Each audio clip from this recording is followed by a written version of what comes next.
The red warning lights flashed across the bridge of the EU's Manhattan as Ambassador Helen Carter read the urgent message from the Galactic Council.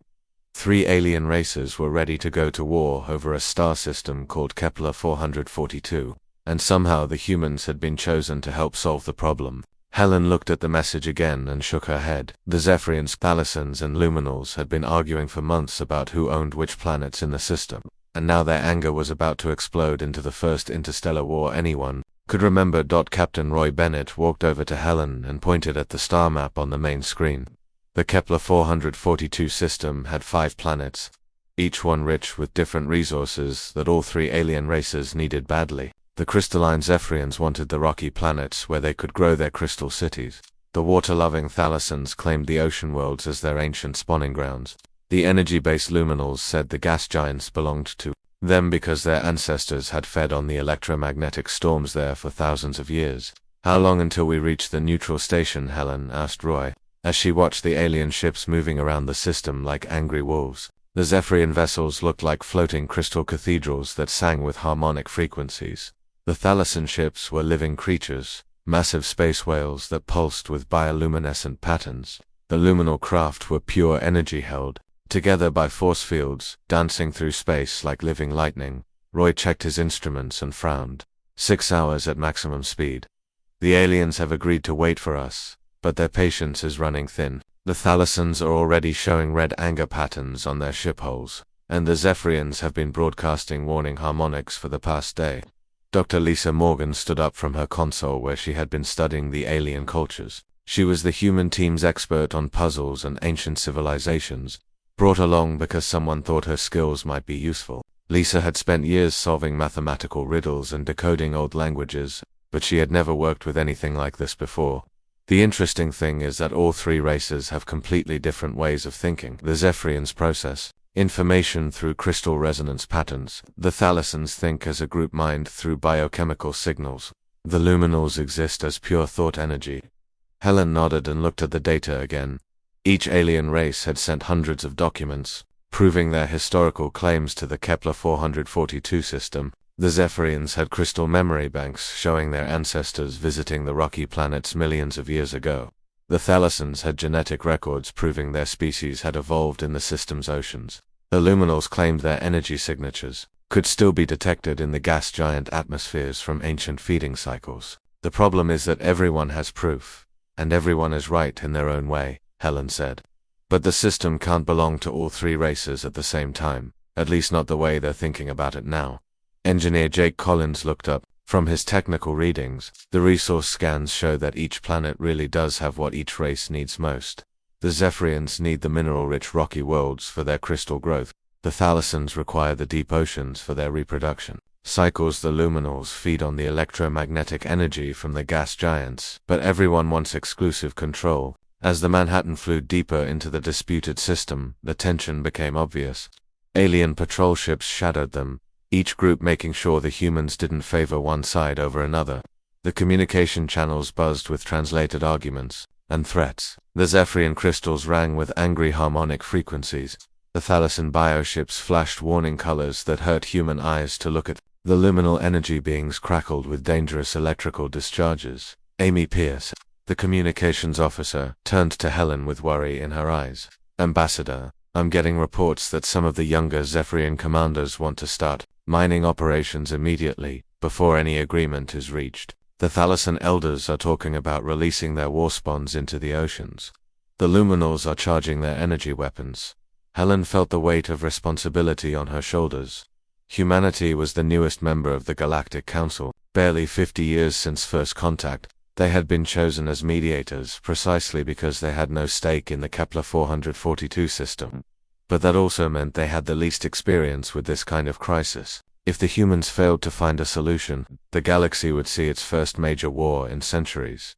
Roy announced their arrival at the neutral station, a massive ring-shaped structure orbiting the 4th planet. Ships from all 3 alien races surrounded the station, their weapons powered down but ready. The station itself was a marvel of cooperative engineering, built by all the galactic races working together during peaceful times. Now it might become the place where that peace finally broke apart. "All right, everyone," Helen said as she prepared to beam down to the station. We're walking into a powder keg with 3 different fuses. Our job is to find a way to defuse them all before someone lights the match. The neutral station's conference room felt like a pressure cooker ready to explode. Dr. Lisa Morgan sat at the human delegation table watching the 3 alien groups argue through their translators. The Zephyrian representatives looked like living crystal sculptures, their bodies ringing with musical tones that meant different things. The Thalassian delegates were amphibious beings whose skin changed colors to show their emotions. And right now, those colors were not friendly. The luminal envoys appeared as glowing humanoid shapes of pure energy, crackling with electrical discharges when they got angry. Ambassador Helen Carter had been trying to moderate the discussion for 3 hours, but every suggestion made things worse. The aliens spoke past each other, each race convinced that their ancient claims to the Kepler 442 system were the only ones that mattered. Lisa watched the arguing and felt frustrated. There had to be something everyone was missing, some piece of the puzzle that would make sense of this mess. During a break in the shouting, Lisa approached Helen with an idea. What if we actually visit the planets they're fighting over? Maybe seeing the worlds up close will give us insights that these old documents can't provide. Helen looked tired but nodded. It's worth trying. The alien delegates have been working from historical records and long-range scans. Maybe fresh eyes will spot something new. Jake Collins overheard their conversation and volunteered to help. As the team's engineer, he had the technical skills to operate the scanning equipment they would need. Within an hour, they had permission to take a shuttle down to the first disputed planet, a rocky world that the Zephyrians claimed as their ancestral, crystal-growing ground. The planet's surface was covered with strange geometric formations that looked almost like buildings, but not quite. Lisa studied the structures through the shuttle's sensors and felt something familiar about their shapes. Jake, can you scan these formations more carefully? There's something odd about the way they're arranged. Jake ran the shuttle's sensors over the geometric structures and frowned at the readings. These aren't natural rock formations. They're definitely artificial, but they're not Zephyrian crystal work either. The molecular structure is completely different from anything in our databases. Lisa felt excitement building in her chest. Take us down for a closer look. They landed near the largest structure, a pyramid-like building covered with intricate mathematical symbols. Lisa had spent years studying ancient puzzles and codes, and she recognized the signs of a deliberate information storage system, but these symbols were unlike anything she had ever seen before. This isn't from any of the 3 races that are fighting, Lisa said as she walked around the structure. This is from someone else entirely, someone who lived here before any of them. Jake's scanners confirmed her suspicion. The construction techniques are advanced but completely different from Zephyrian, Thalassian, or luminal technology. Carbon dating suggests these structures are at least 50,000 years old, maybe older. They spent the rest of the day documenting the mysterious structures, then moved on to visit the ocean world claimed by the Thalassians underwater. They found more of the same geometric buildings. These ones adapted for aquatic environments, but clearly built by the same unknown civilization. The symbols on these structures were similar but not identical to the ones on the rocky planet. It's like they're part of a larger message, Lisa said as she studied the underwater ruins through the shuttle's cameras. Each location has different symbols, but they feel connected somehow. Their third stop was one of the gas giant moons, where the luminals claimed feeding rights.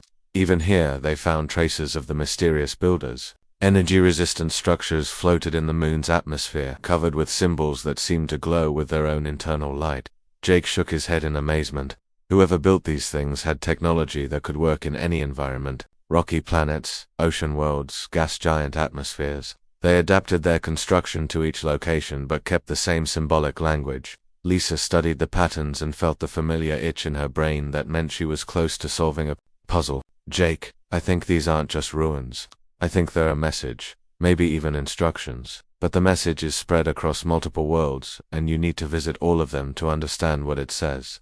When they returned to the neutral station, Lisa presented their findings to Ambassador Helen and the alien delegates. The discovery of a 4th, extinct civilization surprised everyone.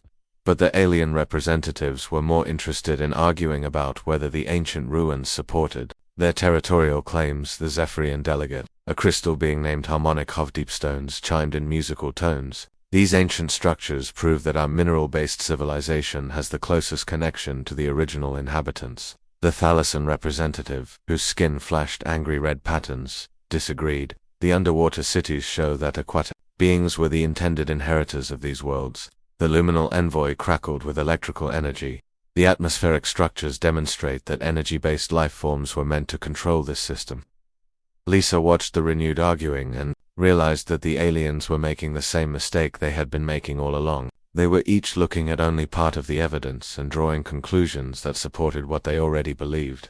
But what if the ancient builders had intended something completely different? What if the ruins aren't meant to support anyone's territorial claims? Lisa said quietly, but her words carried across the suddenly silent room. What if they're meant to do the opposite? What if they're instructions for sharing the system instead of dividing it? The alien delegates stared at her with expressions that ranged from confusion to anger. The concept of sharing territory was foreign to all three races, who had evolved as competitors for limited resources. But Lisa had spent her career solving puzzles that seemed impossible until you found the right perspective. Give me permission to study all the structures in the system, Lisa said to Helen. I think the answer to this whole crisis is written in those ancient symbols, but we need to read the complete message to understand what it says. Lisa Morgan stood in the shuttle bay of the UES Manhattan, surrounded by boxes of scanning equipment and translation devices. Ambassador Helen Carter had given her permission to study the ancient structures throughout the Kepler 442 system, but Lisa knew she would need help. The mathematical symbols covering the ruins were incredibly complex, and there were dozens of structures spread across 5 different planets and moons. Amy Pierce volunteered to help with communications, using her language skills to coordinate between the human team and the alien monitoring groups. Greg Thompson, the cultural analyst, joined them to provide insights into how different species might interpret the same information. Jake Collins continued as their technical expert, operating the sophisticated scanners needed to read the ancient symbols without damaging them. Their first major breakthrough came when Lisa realized that the alien delegates had been thinking about the symbols all wrong. The Zephyrians tried to interpret them as harmonic frequency patterns, the way their crystal-based minds processed information. The Thalassans looked for biochemical meaning, seeing the symbols as molecular structures that triggered genetic memories. The Luminals analyzed them as energy flow diagrams, searching for patterns that matched their electromagnetic thought processes. But what if the symbols aren't meant to be read the way any of our species naturally think? Lisa said to her team as they studied scans from the rocky planet structures. What if they're designed to be understood by minds that can think in multiple ways at once? Greg nodded thoughtfully. Humans are generalists. We evolved to adapt to changing environments, so our brains developed the ability to switch between different types of thinking. Logic, intuition, pattern recognition, emotional analysis. We use whatever mental tool works best for each situation. Amy looked at the symbol patterns on her screen and tilted her head. You know, when I don't try to analyze these logically, they almost look like they're telling a story, like a picture book, but with mathematical concepts instead of drawings. Lisa felt excitement building as Amy's words triggered a new way of looking at the symbols. She had been trying to decode them like a traditional mathematical equation, but what if they were more like a narrative that used math to tell a story about the star system? Jake ran new analysis programs on the symbols, this time looking for narrative structures instead of pure mathematical relationships. The computer is finding sequential patterns that suggest cause and effect relationships. It's like the symbols are describing a process that unfolds over time. Over the next several days, Lisa's team visited every ancient structure in the system, documenting thousands of symbols and looking for the story they told. Slowly, a picture began to emerge. The extinct civilization, which Lisa had started calling the architects, had not built random structures. They had created an interconnected network of information, storage devices that contained a sophisticated plan for managing the star system's resources. The architects had faced the same problem that the 3 modern alien races were facing now. Different species with different needs all wanted to use the same planetary resources. But instead of fighting over permanent territorial boundaries, the architects had developed a solution based on cyclical sharing and resource rotation. At this, Lisa said, pointing to a series of symbols that appeared on structures across multiple worlds. These symbols represent time cycles, like seasons or years, and these other symbols represent the different types of resources each planet produces. The architects figured out how to schedule access to each world based on natural resource cycles and the needs of different species. Greg studied the pattern and whistled in amazement. It's brilliant. Instead of everyone fighting over permanent ownership, they created a system where each species gets priority access to the resources they need most. but only when those resources are at their peak availability. Amy traced the symbolic timeline with her finger so the crystal-growing species would have priority access to the rocky planets during the geological periods when crystal formation is most active. The aquatic species would control the ocean worlds during reproductive seasons, when they need the deepest waters. The energy feeders would have first access to the gas giants during electromagnetic storm seasons. Jake ran calculations on his computer and shook his head in wonder. The math works out perfectly. Each species gets more total access to the resources they need than they would if they owned smaller permanent territories, and the system becomes more efficient over time as each species learns to optimize their activities for their scheduled access periods. But when Lisa presented their findings to the alien delegates, she ran into a wall of inquiry. The three species had evolved as territorial competitors, and the concept of voluntary resource sharing was almost impossible for them to understand. The Zephyrians could not imagine giving up permanent control of crystal-growing sites. The Thalas feared that scheduled access to breeding grounds might interrupt their reproductive cycles. The Luminals worried that shared access to energy sources would leave them vulnerable to starvation. The ancient system requires trust between species. Harmonic Fervistones chimed disapprovingly. Crystal growth cannot be scheduled around the convenience of other races. The Thalasan delegate's skin flashed worried blue patterns. Our spawning cycles are determined by biology, not artificial schedules. We cannot risk our species' survival on theoretical resource sharing. The luminal representative crackled with skeptical energy. Energy feeding must be continuous for our survival. We cannot accept periodic access to our food sources. Lisa felt frustrated by the aliens' resistance to the architect's solution, but Greg reminded her that they were asking three territorial species to completely change the way they thought about resource ownership.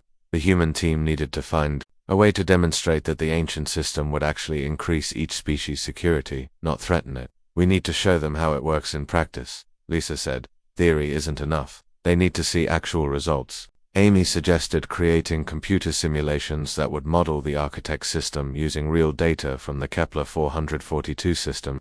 Jake spent days programming simulations that showed how resource sharing would affect each species over multiple time cycles. The results were impressive.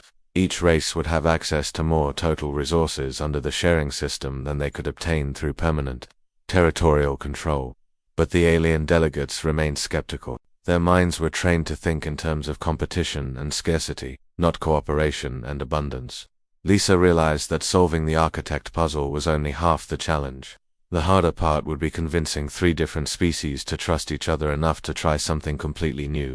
Lisa Morgan woke up in her quarters aboard the Manhattan with the solution blazing in her mind like a sunrise. She had been dreaming about the architect's symbols, but in her dream they were not static carvings on ancient walls. They were moving, flowing, dancing together in patterns that connected across vast distances of space and time. The breakthrough had come not from logical analysis, but from the kind of intuitive leap that human minds were uniquely capable of making.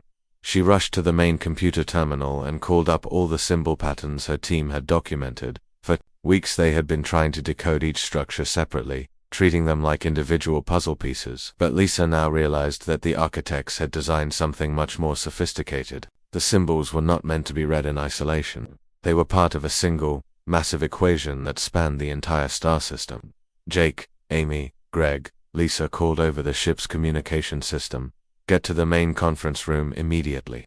I know how to read the architect message. When her team assembled, Lisa projected a three-dimensional map of the Kepler 442 system onto the room's holographic display. Each planet and moon appeared as a glowing sphere with the ancient structures marked as bright points of light. Then, Lisa began connecting the structures with lines of mathematical relationships, showing how the symbols on one world referenced and modified the symbols on other worlds. The architects didn't build separate information storage sites, Lisa explained as the holographic lines created a complex web between the planets. They built a single, distributed computer system. Each structure contains part of a calculation that only makes sense when combined with all the other parts. Greg stared at the display in amazement. It's like a crossword puzzle that spans an entire solar system. Each clue depends on answers from other locations light years away. Amy nodded as she followed the mathematical connections. But how did they coordinate such a complex system? The communication delays between planets would make real-time calculation impossible. Jake studied the timing relationships built into the symbol patterns. They didn't need real-time communication. The system is designed to work with predetermined inputs based on astronomical cycles, the positions of the planets, the solar radiation cycles, the gravitational interactions. All of that was predictable for thousands of years in advance. Lisa highlighted specific symbol clusters that appeared on multiple worlds. These are the key patterns. They represent resource availability cycles that repeat based on natural astronomical phenomena. The architects calculated exactly when each type of resource would be at peak availability on each world, then created a schedule that maximizes total resource utilization across all species. The true genius of the architect's system became clear as Lisa walked her team through the calculations. The ancient builders had not just created a resource-sharing agreement, they had designed a system that became more efficient the longer it operated. Each cycle of shared access provided data that improved the scheduling for future cycles. The system learned and adapted, optimizing itself over generations. "Look at this," Lisa said, pointing to a series of symbols that had puzzled her for days. "These aren't just scheduling markers, they're feedback loops. The system monitors how well each species utilizes their allocated access periods and adjusts future schedules to maximize efficiency." Jake ran the architect algorithms through the Manhattan's computer system and whistled at the results. "This is incredible. The system doesn't just prevent conflict over resources, it actually increases the total amount of useful resources available to all participants. Everyone gets more than they would through territorial competition." But implementing the architect's solution required something that had never been attempted before.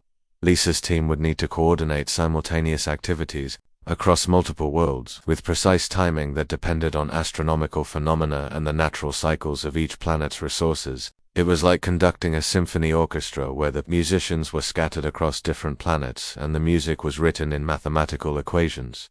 Dana White, the Manhattan's pilot, joined the team to help coordinate the complex logistics. "We'll need ships positioned at each major structure, with teams that can implement the activation sequences simultaneously. The timing has to be perfect, or the whole system fails." Carl Johnson, the systems analyst, studied the computer models and identified potential problems. "The margin for error is extremely small. If any team is more than a few minutes off schedule, the calculations break down and we have to wait for the next astronomical alignment to try again." Lisa realized that the architect system was designed to require cooperation at the most fundamental level. You could not cheat or cut corners. You could not grab extra resources for your own species without disrupting the whole system. The mathematical relationships built into the ancient calculations made it impossible to benefit from the system without also benefiting everyone else who participated. Over the next few days, Lisa's team worked frantically to prepare for the system activation. They needed to position human technicians at 12 different ancient structures across 5 worlds, with each team equipped to input specific mathematical sequences at precisely calculated moments. The alien delegates watched these preparations with skepticism and growing curiosity. Harmonic-of-deep-stones approached Lisa as she prepared for the final activation sequence. "You believe this ancient system will truly provide adequate crystal growing sites for our people?" Lisa nodded confidently. "The calculations show that your species will have access to superior crystal growing conditions for 60% more time than you would get from permanent territorial control. But you'll share that access with the other species during periods when crystal growth is less optimal anyway." The Thalassian delegate asked similar questions about ocean access, and the luminal representative wanted guarantees about energy availability. Lisa walked each group through the mathematical proofs, showing how the architect system would provide more resources to everyone by eliminating waste and optimizing utilization schedules. The key insight, Lisa explained to all 3 alien groups, is that the architects realized that fighting over resources is always less efficient than cooperating to maximize total resource production. Competition wastes energy on conflict. Cooperation channels that same energy into productive activities. As the moment for system activation approached, Lisa felt the weight of responsibility on her shoulders. If the architect system worked as designed, it would prevent an interstellar war and establish a new model for peaceful resource sharing. If it failed, the 3 alien races would return to their territorial disputes with even greater anger and suspicion. "All teams report ready," Dana announced from the pilot's console. "Astronomical alignment is optimal. We have a 30-second window for synchronized activation." Lisa took a deep breath and opened the communication channel to all 12 human Teams positioned across the star system. This is it, everyone. On my mark, input your activation sequences. 3, 2, 1, mark. The ancient structures across the Kepler 442 system began to glow with soft light as Lisa's teams input the activation sequences. On the main display of the neutral station, Ambassador Helen Carter watched as mathematical patterns appeared in the air above each planet, visible projections of the calculations that the architect's system was performing. The alien delegates stood in stunned silence as 50,000-year-old technology came back to life at the touch of human hands, but activating the system was only the beginning of Lisa's challenge. Now she had to convince 3 suspicious alien races to actually trust the ancient calculations with their species' survival. The Zephyrians were the first to voice their concerns, their crystal bodies ringing with nervous harmonic frequencies. The calculations show promise, Harmonic Hovdepstones admitted, but our crystal growing cycles cannot be interrupted without causing permanent damage to our offspring. How can we risk our children's future on ancient mathematics? Lisa had anticipated this objection and was ready with detailed projections. She worked with Maria Santos, the team's linguist, to translate complex mathematical concepts into terms that each alien species could understand. For the Zephyrians, this meant showing how the architect's system would actually improve crystal growth by providing access to mineral-rich sites during optimal geological periods. Your current territorial claims give you permanent access to mediocre crystal growing conditions, Lisa explained as she displayed comparative growth models. The architect's system gives you temporary access to superior conditions that will produce stronger, more beautiful crystals in less time. The Thalassian representative was even harder to convince. Their species had evolved with deep genetic programming that connected specific ocean environments to reproductive success. The idea of scheduled breeding cycles seemed to violate fundamental biological instincts.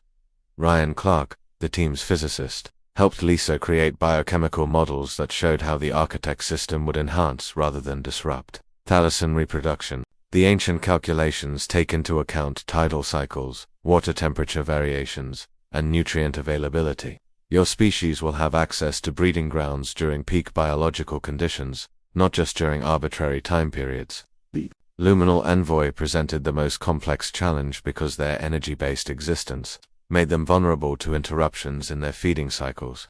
Unlike biological species, the luminals could not store resources for future use. They needed continuous access to electromagnetic energy sources, or they would begin to fade and die. Lisa worked with her entire team to address the luminal concerns, developing backup systems and emergency protocols that would ensure continuous energy access even during scheduled rotations. The architect's system includes energy storage and distribution networks that were built into the gas giant structures. You won't just have scheduled access to feeding sites, you'll have access to energy reserves that can sustain your people between feeding periods. As Lisa addressed each species' concerns, she began to notice something interesting. The alien delegates were not just worried about the practical aspects of the architect's system, they were struggling with the psychological challenge of trusting other species with their survival. For millions of years, each race had survived by competing with others for limited resources. The concept of voluntary cooperation felt dangerous and unnatural. Greg Thompson helped Lisa understand the cultural barriers they were facing. We're not just asking them to change their resource management strategies, we're asking them to fundamentally change the way they think about other species. That's incredibly difficult, maybe impossible, but Lisa had an idea that might overcome the trust problem. Instead of asking the aliens to commit to the full architect system immediately, she proposed a limited trial run that would demonstrate the benefits without requiring complete trust.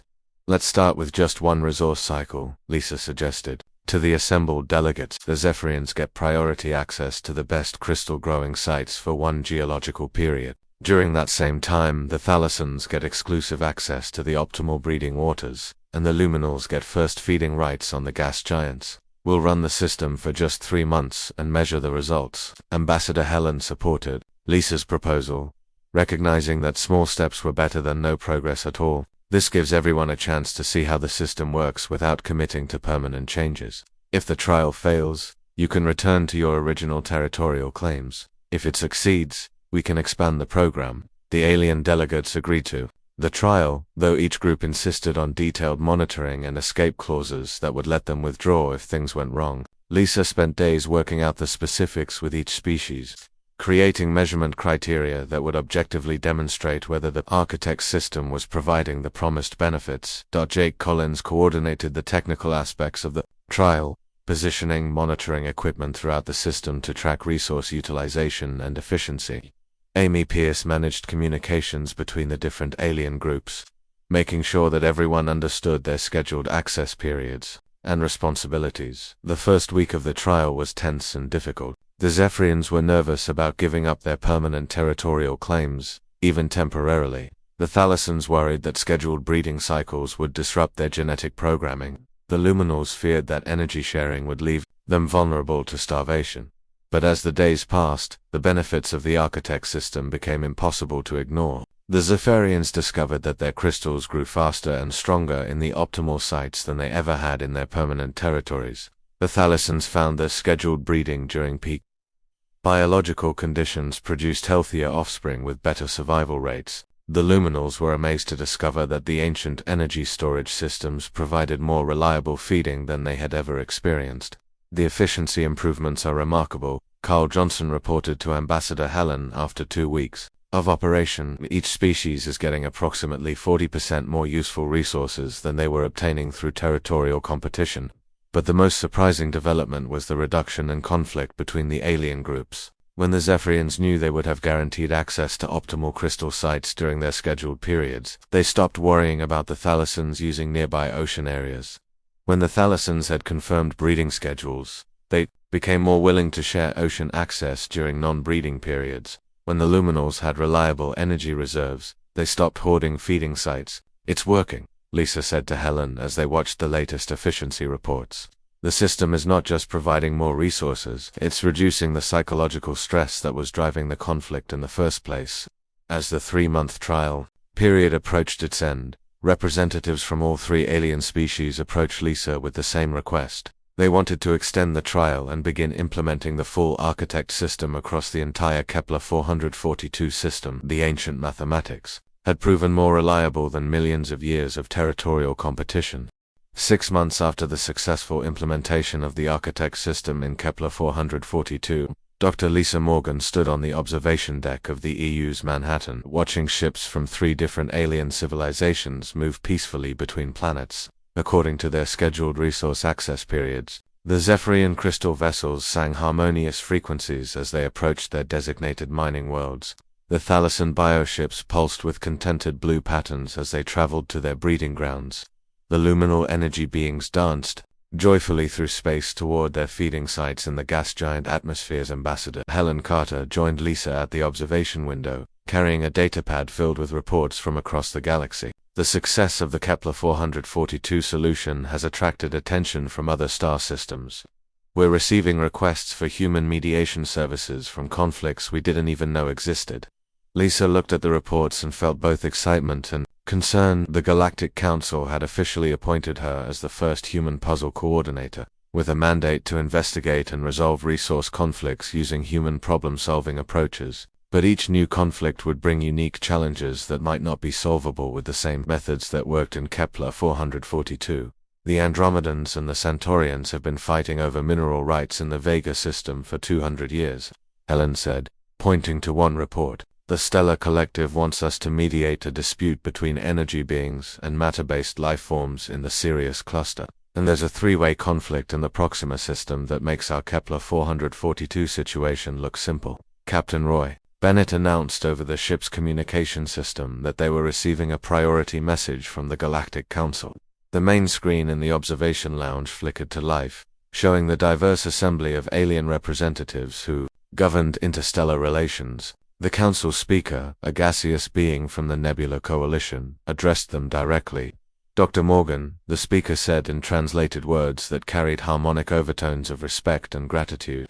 Your success in Kepler 442 has demonstrated that human cognitive capabilities provide unique advantages in resolving interspecies conflicts. The Council formally requests that humanity establish a permanent mediation service for resource disputes throughout the galaxy. Lisa felt the weight of responsibility settling on her shoulders again, but this time it felt different. The success in Kepler 442 had shown that human mental flexibility and pattern recognition Abilities were not just curiosities, but valuable tools for building galactic peace. The human capacity to think both logically and intuitively, to see patterns that escaped more specialized minds, had proven itself on an interstellar stage. Jake Collins approached with technical reports from the Architect system's continued operation. The efficiency improvements are still increasing. The system has now optimized itself through 3 complete cycles, and resource utilization is up 67% compared to the original territorial arrangement. Even better, the 3 species are starting to cooperate on improvements too. The system itself, Amy Pierce added communication updates that showed how the success had affected relationships between the alien races. The Zephyrians, Thalassans, and Luminals are sharing technical innovations and cultural exchanges. They're not just cooperating on resource scheduling anymore, they're actually becoming allies. Greg Thompson had been analyzing the broader implications of the human mediation success. What we accomplished in Kepler 442 wasn't just solving a single conflict, we demonstrated a completely new model for interspecies relations. Instead of competing for limited resources, species can cooperate to maximize total resource availability for everyone. As Lisa considered the Council's request, she realized that humanity's role in galactic civilization was becoming clear. Humans were not the strongest military force or the most technologically advanced species.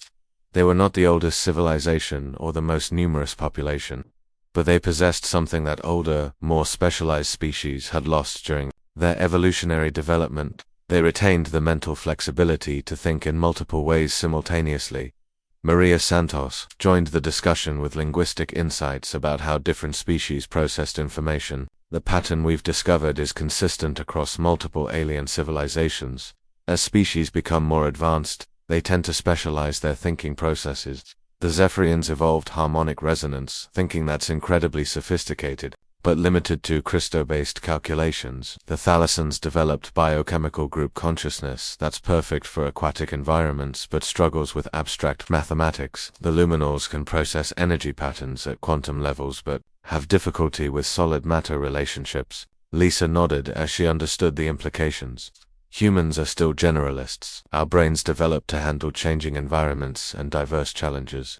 We can think like scientists when we need logic, like artists when we need creativity, like engineers when we need practical solutions. We switch between different types of thinking depending on what each situation requires. Ryan Clark had been working with alien scientists to understand why human pattern recognition was so effective at solving interspecies puzzles.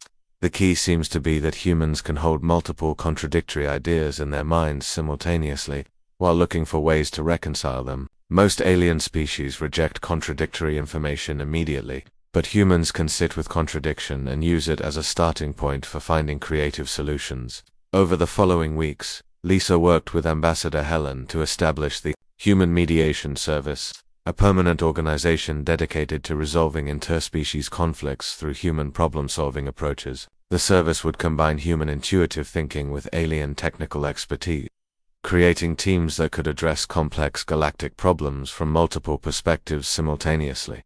Carl Johnson was appointed as the technical coordinator, responsible for developing new scanning and analysis tools that could adapt to different types of alien conflicts. Dana White became the logistics coordinator, managing the complex transportation and communication networks needed to coordinate solutions across multiple star systems.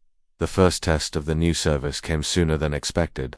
The Vega system. Conflict between Andromedans and Centaurians had escalated to the point where both species were mobilizing military fleets. Lisa's team had less than 2 weeks to find a solution before the first interstellar war in 3 centuries became inevitable. But as Lisa studied the reports from Vega, she felt confident that human creativity and alien cooperation could find solutions that pure competition never could. The Architect system in Kepler 442 continued to operate flawlessly, proving that ancient wisdom combined with human insight could create lasting peace between different species. The galaxy is bigger than any single species, Lisa said to her team as they prepared for their next challenge. But it's also smaller than the problems we can solve when we work together.